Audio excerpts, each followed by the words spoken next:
Bienvenidos a la segunda unidad. En esta primera clase vamos a conversar un poquito sobre la teoría del portafolio. Vamos a conversar sobre el valor en riesgo, o VAR. Vamos a conversar sobre el VAR paramétrico y el VAR histórico. ¿Qué es la teoría del portafolio? Bueno, esta teoría nos muestra cuando una empresa, institución o inclusive un inversionista privado, él ya mantiene un portafolio de inversiones, puede diversificar el riesgo, ¿sí? Siempre y cuando los rendimientos de los diferentes activos en los que este portafolio es diversificado, sean de renta fija o de renta variable, no estén correlacionados, no sean similares. Entonces, básicamente, si este grupo de activos lo voy diversificando y tengo una parte de los activos que tienen pérdida, pero otra parte tienen ganancia, entonces esta ganancia puede sobreponerse a la pérdida y en eso podemos sobreestimar el riesgo de todo el portafolio de inversiones. ¿Sí? Entonces, en este caso tendríamos que ya tener el concepto claro de qué es diversificar. Entonces, diversificar consiste en no concentrar todos mis esfuerzos en una única opción. Entonces, yo podría tener un portafolio de inversiones en diferentes instrumentos que tengan diferente riesgo y esto me va a permitir desconcentrar todas mis opciones en un mismo riesgo y en un mismo rendimiento. ¿Sí? La idea de esta diversificación es de que el riesgo de pérdida sea menor a la posibilidad de una rentabilidad. Y esto al final de todo el día signifique una ganancia o una utilidad. Entonces, explicando un poquito de manera gráfica, nosotros podemos suponer que tenemos un portafolio de inversiones que llamemos el punto A. ¿Sí? Este portafolio tiene cierto nivel de riesgo interesante, pero tiene un rendimiento tal que podría o no compensar el riesgo. ¿Sí? Pero entonces, un gestor de inversiones, ¿qué podría hacer? Podría revisar algunas opciones que tenga para poder diversificar el portafolio o poder migrar de un instrumento a otro y podríamos, como vamos a ver en la gráfica, generar el punto B. Este punto B mantiene la misma rentabilidad, pero podemos apreciar que el riesgo es menor. Entonces, haciendo una reestructuración de la cartera o una revisión de nuestro portafolio, podemos encontrar una opción que nos dé el mismo rendimiento, pero podemos también minimizar el riesgo. En algunas instituciones ya tienen aprobado algún nivel de riesgo que pueden tranquilamente manejar. Y esas instituciones pueden o no buscar un rendimiento esperado. Entonces, si suponemos que trabajamos en una de esas instituciones y nos piden un rendimiento superior a este punto B, podríamos tener un siguiente punto, que es el punto C. Y este punto C, ¿qué nos da? Nos da un rendimiento bastante mayor, pero nos da un riesgo intermedio. Entonces, dependiendo de la institución y dependiendo del apetito de riesgo de la institución, podemos determinar cuál es la rentabilidad promedio que queremos tener y podemos manejar un riesgo determinado. Entonces aquí esta gráfica lo que nos va a permitir es ver simplemente tres escenarios diferentes en tres portafolios o tres estructuras de portafolio diferentes. En las dos primeras con un mismo rendimiento pero diferente riesgo y en la tercera vamos a volver a incrementar el riesgo pero incrementamos también en gran medida el rendimiento que podamos obtener. Entonces, ¿cuál es la desventaja de la teoría del portafolio? Y la principal desventaja es que esta teoría asume que los retornos y las rentabilidades siguen una distribución normal. La forma gráfica de una distribución normal es esta forma acampanada en la cual la media calza exactamente a la mitad del gráfico y esto hace que los dos primeros momentos de la distribución, tanto la media como la desviación estándar, eh, pueda contener toda la información relevante. Pero lo que no contempla este modelo es que existen sesgos.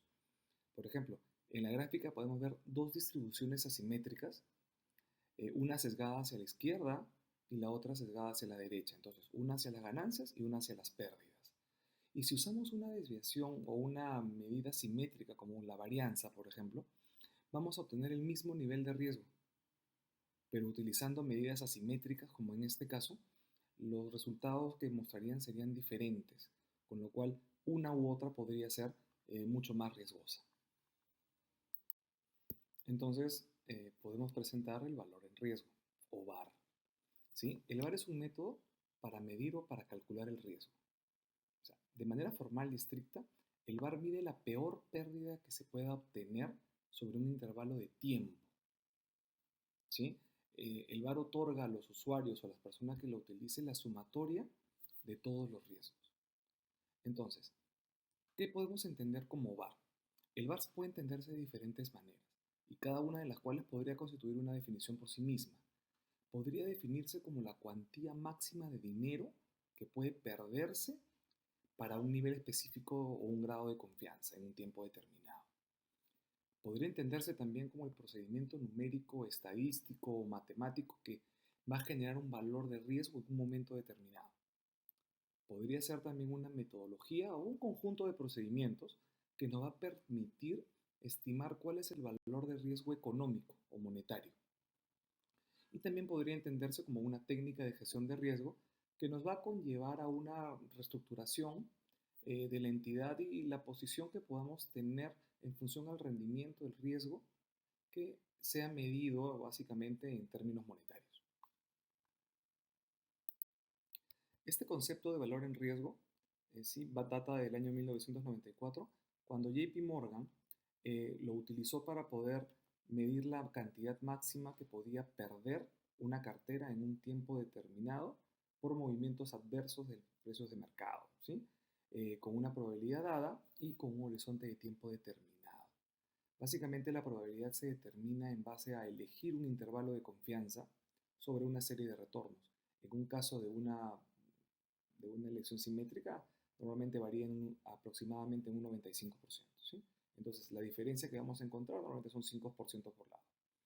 Ese intervalo de tiempo, el que vamos a usar, lo vamos a determinar considerando el tiempo que nosotros consideramos que vamos a mantener la inversión y de una u otra forma pensemos que va a anular el riesgo de mercado. El VAR puede calcularse teniendo en cuenta una distribución empírica, básicamente es la que nosotros vamos a calcular sin mayor demostración, y podemos evaluarla de manera histórica, ¿sí? Revisando todos los riesgos o todos los precios que han venido en el tiempo hacia la fecha, o asumiendo una distribución normal mediante herramientas estadísticas. ¿Qué ventajas tiene el VAR? Una de ellas es la información de gestión. Entonces, ¿por qué? Porque al momento que nosotros usemos el VAR, podemos obtener información que al entregarlo a la alta dirección puede ser decisiva en la toma de decisiones. Nos permite la asignación de recursos también.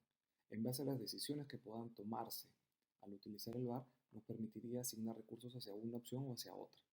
Y básicamente regula el riesgo de mercado, ¿sí? ¿Por qué? A través de los requisitos de capital, ya que es posible que los reguladores puedan sobrevalorar algunos riesgos. ¿Qué tipos de VAR podemos tener? Uno de ellos es el VAR paramétrico, ¿sí? Este es un método que podemos usar para estimar el VAR, ¿sí? Usando datos de rentabilidad estimados y asumiendo, como lo comentamos hace unos momentos, una distribución normal de la rentabilidad. Aquí en la diapositiva podemos ver una gráfica de la forma que tiene una distribución normal. Es una forma acampanada, donde podemos ver que hacia el centro de la gráfica se encuentra la parte más alta de esta campana. El VAR paramétrico tiene dos grandes factores. Primero, la ganancia en riesgo y el segundo factor es el tiempo. Entonces, para poder encontrar la ganancia en riesgo, lo que tenemos que hacer es tomar la posición, unidades monetarias, ¿no? La posición es la inversión que nosotros podemos tener y la vamos a multiplicar por la volatilidad. ¿Sí? La volatilidad es el precio de acción, el tipo de cambio, la tasa de interés que podamos tener. Entonces, una vez tengamos la ganancia en riesgo, vamos a calcular el factor tiempo. Y ese factor tiempo es básicamente la raíz cuadrada de la cantidad de días que querramos tener esta inversión colocada. Entonces, el VAR básicamente es el importe de ganancia en riesgo multiplicado por la raíz cuadrada de la cantidad de días que vamos a tener la inversión. En el caso del VAR histórico, no se necesitan hacer cálculos estadísticos ni gran cantidad de suposiciones.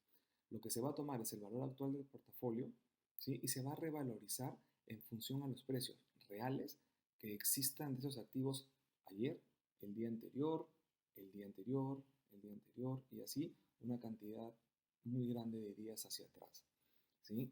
Entonces lo que vamos a tener que hacer es tomar el peor 5%, ¿sí? Y este peor 5% va a ser la cantidad o el importe que el valor de nuestra cartera va a caer, ¿sí? O la cantidad de pérdida más alta que vamos a tener usando esta forma.